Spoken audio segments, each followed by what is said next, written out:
Guru pertama Petrus Caviar putra asli Biak asal Papua. Petrus Caviar buah dari Injil yang dibawa masuk melalui dua orang pemuda Jerman yaitu, Karl Wilhelm Otto dan Johann Gottlob Geisler, yang tertarik pada usaha pekabaran Injil kepada orang atau daerah yang belum mengenal Injil yang ditangani oleh pendeta Gosner.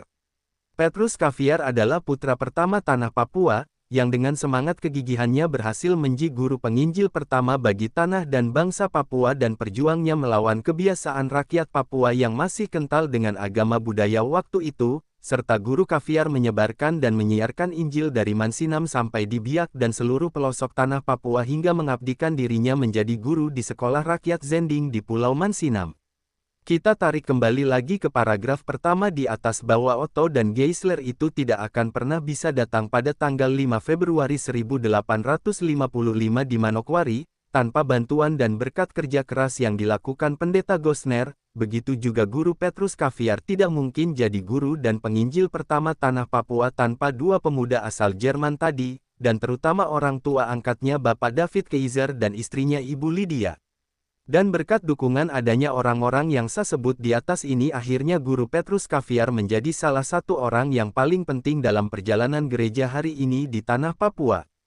Guru Petrus Caviar bernama asli sebelum baptis adalah Noseni, lahir kira-kira 1860-an di Maudori suku Urembor. Noseni atau Petrus Caviar bukan anak keturunan biasa-biasa tetapi guru Petrus Caviar adalah anak dari Sengani kepala suku dan kepala perang yang ditakuti dan disegani warga suku Urembor Biak. Petrus Caviar diangkat jadi anak David Kaiser dan Ibu Lydia. Pekerjaan sehari-harinya David Kaiser adalah pekerja tukang kayu Zending, sedangkan istrinya Lydia adalah ibu rumah tangga yang mendukung pelayanan suaminya. Sepasang suami istri ini mereka punya kerinduan yang terpendam lama untuk memiliki anak laki-laki, namun nasibnya tidak berpihak pada mereka dan pada saat bersamaan itu David Kaiser ketemu orang-orang dari suku Korido. Maksud kedatangan orang Korido adalah menjual atau menukar Noseni dengan sepucuk senjata api, bedil atau beberapa gelang perak dan emas, atau benda-benda lain yang harga tinggi. Setelah orang-orang Korido tiba di Pulau Mansinam David Kaiser menebus Noseni dengan Rp50.050 berbentuk logam. David sendiri seperti saya tulis di atas, seorang tukang kayu yang bekerja untuk Zending dan tinggal di Mansinam, dia orang Halmahera atau berasal dari Halmahera. Berkat bantuan David Kaiser menebus Noseni seharga Rp50.000 berbentuk logam atau dengan uang logam kepada orang Korido itu, akhirnya Noseni yang ditawan berhasil menjadi guru pertama bagi tanah Papua. Berikut ini adalah biografi singkat guru Noseni Petrus Caviar. Nama sebelum baptis, Noseni Caviar. Nama setelah baptis, Petrus Caviar. Jenis kelamin, laki-laki. Agama sebelum baptis, agama budaya Urembor, Biak sekarang. Agama sesudah baptis, Kristen Protestan. Asal suku, Urembor Biak.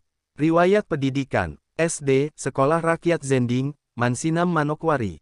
Sekolah Melayu, Sekolah Gubernemen kelas 2 Ternate. Sekolah Tinggi Zending, Seminari Depok. Riwayat pekerjaan, guru dan penginjil dari Mansinam hingga seluruh pelosok Papua. Guru di Sekolah Rakyat Zending. Status sudah menikah. Nama istri, Ida. Guru Petrus Caviar mempunyai 2 orang putra dan 4 orang puteri.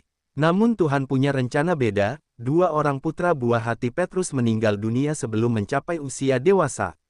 Petrus Caviar dan istri tercintanya hanya ditemani oleh keempat puterinya hingga Petrus tutup usia pada tanggal 2 Agustus tahun 1926 kurang lebih pada usia ke-62 tahun.